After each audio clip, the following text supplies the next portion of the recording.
नमस्कार, मैं पंकज। आप सबका स्वागत है द ग्लोबली न्यूज अपडेट्स में। गुरुम बस्ती 3 नंबर वार्ड में एक टीचर जो कि समाज को गढ़ता है, वो जिस तरीका से दुष्कर्म का व्यवहार किया, जैसे उस पर आरोप लग रहा है, और बालिका का हत्या हो जाने के बाद उसके विरोध में शंकर घोष 48 घंटे से धरना पे बैठे हैं। आइए एक बार शंकर घोष, इस शहर के एमएलए, से हम जानते हैं कि वो क्या कहते हैं। এবং আমি ধর্ণা মঞ্চে থাকব যতক্ষণ না এই অভিযুক্ত গ্রেফতার হচ্ছে। আমি ধর্ণা মঞ্চে থাকবো। আমি শুধু দুটো কথা আপনাদেরকে বলবো। আমাদের শহরে একজন স্বঘোষিত অভিভাবক আছেন।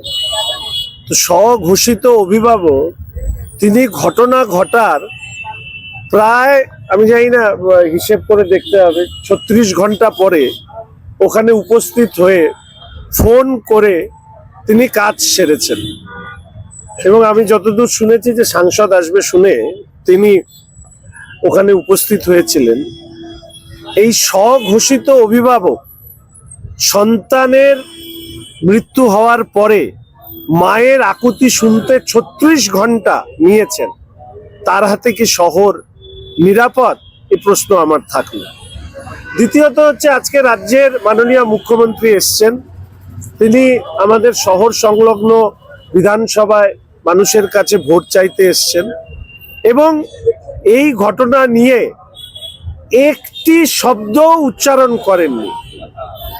আমি যতদূর শুনেছি যে অভিযুক্তের সাথে শাসক দলের কোনো ধরনের যোগাযোগ আছে, ফলে শাসক দলের এই যোগাযোগ থাকার দরুন অভিযুক্তকে বাঁচানোর জন্য কিংবা অভিযুক্তকে আড়াল করবার চেষ্টা করা হচ্ছে কিনা, যার জন্য এই কথা মাননীয় মেয়র সাহেব বলেছিলেন যে আমি রাজনীতি টানতে চাই না, কিন্তু ঘটনাচক্রে আমরা যতটুকু খবর পেয়েছি সেটা হচ্ছে যে অভিযুক্ত পরিবারের সাথে শাসক দলের যোগাযোগ রয়েছে এবং স্থানীয় তৃণমূল কংগ্রেস নেতৃত্ব তারা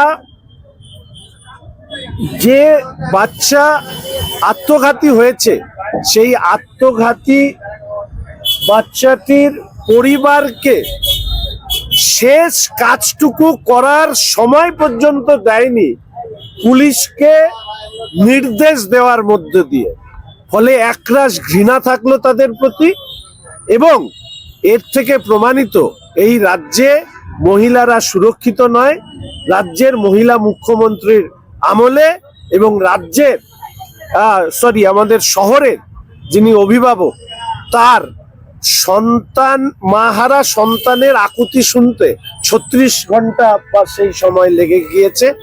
আমার শহরের মানুষ সংবেদনশীল, তারা নিশ্চিতভাবে বিচার করবেন। আজকে জাস্টিস ফর প্রার্থনা বলে আমি আবেদন করেছি মানুষকে রাস্তায় যতটা সম্ভব প্রতিবাদ জানাতে, শিলিগুড়ি শহরকে সুরক্ষিত রাখতে, শিলিগুড়ি শহরে সংবেদনশীল সচেতন নাগরিকদেরকে রাস্তায় নামবার অনুরোধ বা আবেদন রাখছি। দাদা, আপনি এইভাবে বসে আছেন, আপনার তো প্রার্থী বিজেপি, সেক্ষেত্রে আপনার ভোটে প্রচার একদম বন্ধ রয়েছে, সেটার প্রভাব কি আপনার? দেখুন, শিলিগুড়ি শহরের মানুষের ভালোবাসা আমার প্রতি এত ঠুনকো নয় যে আমি নির্বাচনী প্রচার না করলে তাদের মধ্যে কোনো ব্যাপক প্রতিক্রিয়া হবে। 365 দিন যে ছেলেটিকে রাস্তায় দেখতে শিলিগুড়ির মানুষ অভ্যস্ত, স্কুটি নিয়ে ভ্যানওয়ালা, রিক্সাওয়ালা থেকে মধ্যবিত্ত, উচ্চবিত্ত মানুষ, তারা জানে শঙ্কর অন্যায়ের প্রতিবাদ করে। ফলে আজকে আমি একটি মেয়ের প্রতি যে অন্যায় হয়েছে, অভিযুক্তকে গ্রেপ্তারের দাবিতে যে প্রতিবাদ করছি, সেটা শুধু তার পাশে থাকার জন্য নয়, পরিবারের পাশে থাকার জন্য নয়, তার পাশাপাশি শিলিগুড়ি শহরের মেয়েদেরকে সুরক্ষিত রাখবার জন্য আমার মনে হয়েছে ভোট প্রচারের থেকেও এই অবস্থান এবং অভিযুক্তকে গ্রেপ্তারের দাবিতে যে আমাদের আন্দোলন চলছে সেটা গুরুত্বপূর্ণ।